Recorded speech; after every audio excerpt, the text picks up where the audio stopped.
ये तबलीगी जमात वाले कितने अच्छे बंदे। मैं अपनी गाड़ी से नीचे उतर कर ना, कहीं रक्षा इनका खड़ा हो तो मैं एवं ही बैग फड़ के ना उन्होंने सीट पर रख देना। वो मैंने पुछते ने मदनी साहब कह रहे, मैं कहा यार तुसी ना फूफी को चले ना मासी को चले, वो काम चले जे मैं बैग फड़ के रखता क़यामत नूं ये बैग चुकन दा ही अजर मिल जाए। कसमें मैं एनी दूर अंदेशी नाल सोचता रहना है, तुसी भी इंज दा काम करया करो, इंज दियां सोचां रखो।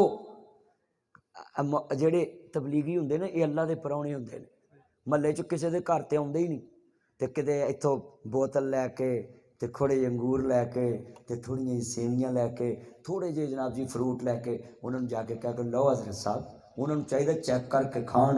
अजकल इंतहा पसंदी भी बड़ी है ना, सच्ची गल कर। इत्थे ततले वाले मौलवी फड़े मुशर्रफ दौर च, चौहान साहब तुहाडे ते वो तहरीक वेखी तुसी, मुशर्रफ दौर च मौलवी फड़ीचे उन्होंने, तुहानूं पता थाने थोड़ी थोड़ी जगह हुंदी, उन्होंने बंदे किसी ने शरारत की मौलवियों लिए हलवा घलिया, साढ़े पुलिस वाले बेली भी नाल बह गए, वो भी खान लग पे, मौलवी भी। लैटरीन उत्थे एक वो विच उहदे जब्बो लोटा पाया किहे तो हलवा खादा अखबार च आया।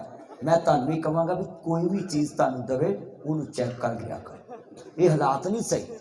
हाँ जी हाँ, कई बंदे बोतल फड़ाई आउंदे ने सही है जी, मैं तो प्यार ना गल की।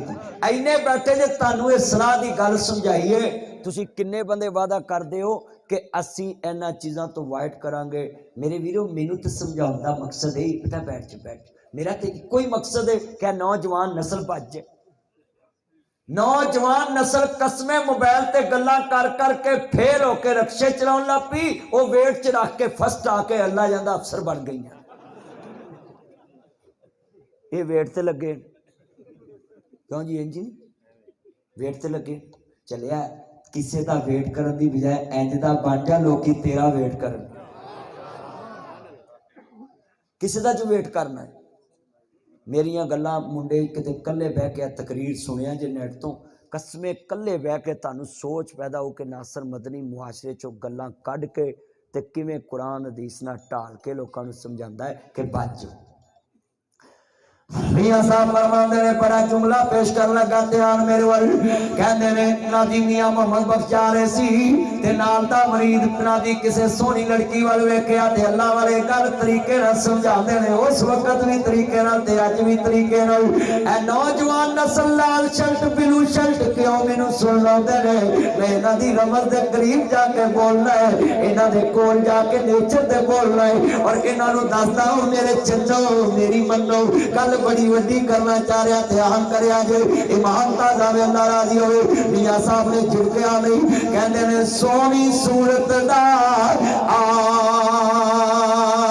आशिक होना ते एक दी वड्याई,